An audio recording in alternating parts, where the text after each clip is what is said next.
días por la mañana y bienvenidos un día más a este canal.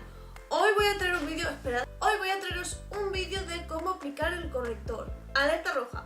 Este vídeo no va a tratar de cómo cubrir una ojera, sino de cómo se aplica el corrector.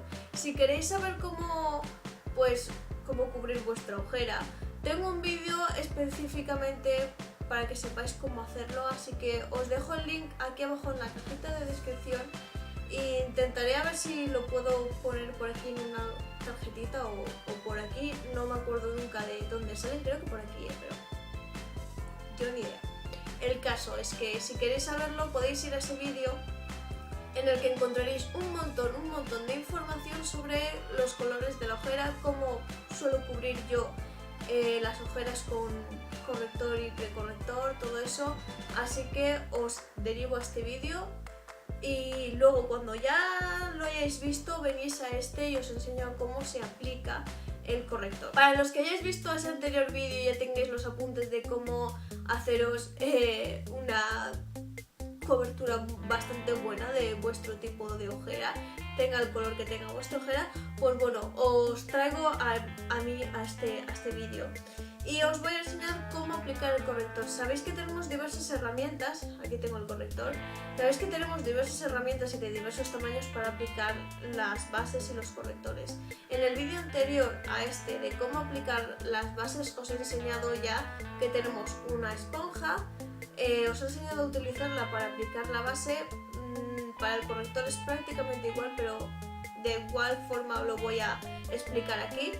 Y tenemos dos brochas principalmente, aunque bueno, tampoco voy a tratar este vídeo de cuál es la mejor herramienta para aplicar un corrector o en su defecto un precorrector, sino de cómo aplicarlo. Si queréis saber la respuesta a esa pregunta, cualquier forma de estas bien utilizada a mí me vale para aplicarlo. Así que vamos a empezar con la esponja y resulta que yo he visto un montón de gente de verdad utilizando muy mal la esponja. Primero no la humedecen, esto ya lo he explicado en el vídeo de aplicar base, no la humedecen, con lo cual no se hincha, no se suaviza y luego la esponja está dura, luego me deja rayas, luego no me deja cobertura, se chupa todo el producto y es evidente que es porque es una esponja y absorbe el producto. Entonces lo que tenemos que hacer, da igual el tamaño de la esponja, hay esponjas exclusivamente para correctores, pero esta es para base y corrector, tiene un tamaño medio, que de eso ya hablaremos en otro vídeo de los tipos de esponja y de sus formas. El caso es que he visto a gente que se queja mucho de que la esponja le deja marcas. Claro, arrastran la esponja porque no sé por qué tienen la sensación de que arrastrando el producto se extiende mucho mejor por la cara, y no es así, porque si tú arrastras un producto te deja parches, no te da tiempo de difuminarlo bien. Si lo intentas medio difuminar y lo estás apretando y arrastrando, pues te va a dejar las marcas de la misma herramienta con la que lo estés utilizando. Pese a ser una esponja, te puede dejar marcas y hay mucha gente que se decanta súper rápido por la esponja porque piensa que puede no dejarle marcas respecto a una brocha a la hora de ponerse un corrector o una base, y eso no es cierto, es un mito del maquillaje.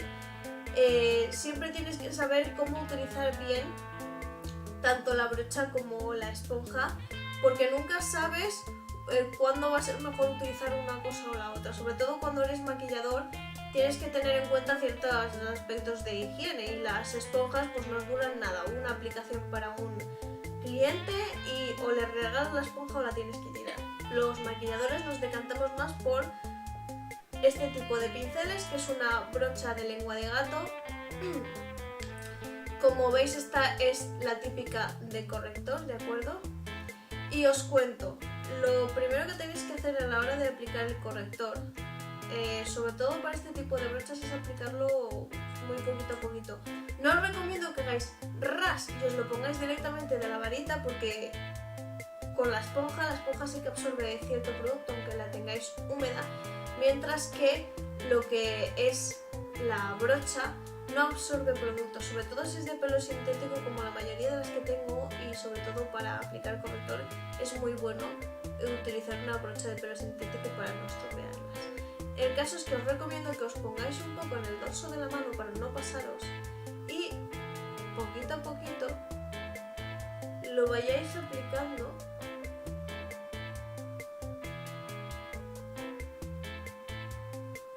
en la ojera, ¿de acuerdo? Os recomiendo primero que os marquéis el triángulo, os recomiendo que lo hagáis desde la parte baja del ojo hasta la aleta de la nariz. En mi caso, pues como tengo una nariz bastante larga, pues ahí se queda. Y luego que cojáis y de abajo arriba vayáis aplicando el corrector.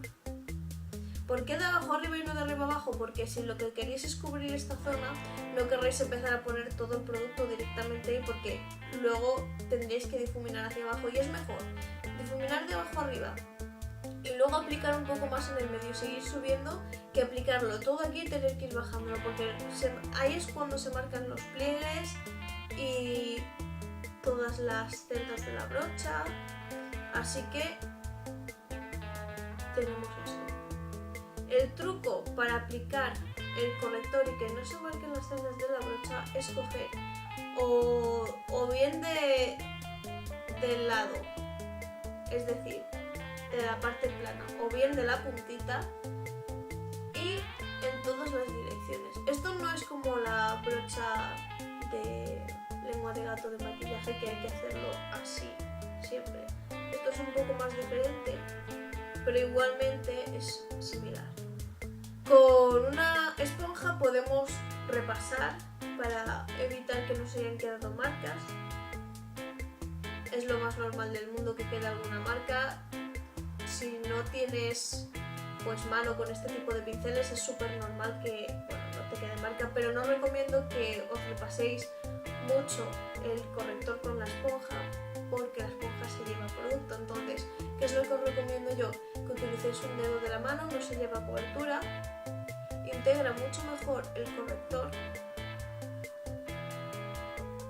y con justo la yemita del dedo que está caliente lo funde mucho mejor, tanto con la base que hayáis puesto como con la ojera.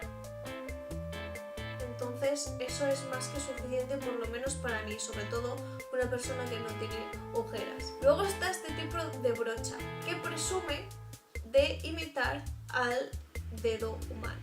Para aplicar el corrector siempre es importante tener algo de precisión y como veis esta brocha tiene la punta redonda pero es muy chiquitita, vale justo para aquí, para debajo del ojo, y yo os recomiendo que la utilicéis en punta y poco a poco en todas las direcciones, en circulitos, vayáis aplicando el corrector. ¿Esta es buena para aplicar el corrector? Sí, es buenísima, pero tiene un pero muy grande y es que como veis es una brocha que no tiene casi pelo, está hecha posta para que no absorba producto y que lo deje aquí en la zona de la ojera. Entonces si eres una persona que no tiene casi ojera como yo, pues no te va a ir tan de perlas como si fueses una persona que tiene ojera. Me explico, esta brocha aplica toda la cobertura que tenga el corrector o la base que estéis utilizando como corrector en la ojera, con lo cual sí que es cierto que al tener menos pelo pues es más ligera, pero como es pelo sintético y es pelo al fin y al cabo no absorbe tanto producto, entonces queda mucho más densa. ¿Qué os recomiendo yo? Que primero os la apliquéis un poco el corrector con el dedo, ¿vale? Que os lo extendáis y luego si ya queréis integrarlo mucho mejor, lo difuminéis con esta brocha. Otra cosa para la que viene bien esta brocha, no tanto para la ojera, sino para el spot concealing. Esto ya es más para el rostro, pero igualmente estamos hablando de cómo aplicar el corrector. Entonces vamos a aplicar el corrector en modo spot concealing. Yo por aquí tengo un granito. Entonces esta brocha es buenísima porque, como os he dicho, aunque lo aplica ligero, aplica absolutamente toda la cobertura que pueda tener el producto. Entonces, en este punto yo me pongo el corrector, como podéis estar viendo, y lo difumino para integrarlo con el resto del color de mi piel, ¿de acuerdo? Lo integro, aplico la mayor cantidad de cobertura en el centro, donde está justo la imperfección, y luego difumino los alrededores, como habéis visto que hacía. Sí que es cierto que depende de la textura del corrector, es decir, si está en crema, si está en líquido, si también hay correctores en polvo, que yo no soy muy partidaria de los correctores en polvo, de las bases sí, pero de los correctores en polvo y de los precorrectores no soy tan partidaria. Entonces, sí que depende de la textura la herramienta que vayáis a utilizar. Entonces, yo os recomiendo que para productos muy pesados, en crema muy pesados, utilicéis una esponjita, porque absorbe la grasa, la pesadez muy extrema, entonces no lo va a aplicar de manera muy pesada y va a quedar súper integrado. De hecho, la esponja es el típico efecto aerógrafo y me gusta mucho, pero no es algo que yo recomiende para un corrector líquido o muy ligero, porque como ya os he dicho, la esponja absorbe y se lleva mucha cobertura. Entonces os recomendaría para un corrector mucho más líquido algo así. ¿Cuál os recomiendo más? Bueno, os recomiendo más para un corrector líquido esta, porque te da mucho más control de cómo estás aplicando las cosas. Esta es más en plan, lo difumino ya. Lo que pasa es que también os recomiendo esta para el spot concealing si utilizáis un corrector muy pesado, si tenéis una ojera, ya os he dicho, muy marcada, o tenéis un granito o algo, os recomiendo que utilicéis esta, pero de punta. Lo podéis utilizar de lado, pero os recomiendo que lo utilicéis de punta para aprovechar la máxima cobertura del producto. Y bueno, hasta aquí el vídeo de hoy, espero que os haya gustado mucho. Si ha sido así, dadme un me gusta muy grande y suscribiros a mi canal si no lo estáis. Os dejo por aquí mis redes sociales, me podéis seguir tanto en Instagram como en Facebook como Makeup4You16. Os lo dejo por aquí abajo para que me votéis las redes sociales, ¿vale? Y nada más, muchas gracias por estar aquí y apoyarme en todos los vídeos. Nosotros nos vemos muy prontito en el siguiente. Así que acordaros de que subo vídeos los lunes, los miércoles, los viernes y los sábados. ¡Chao!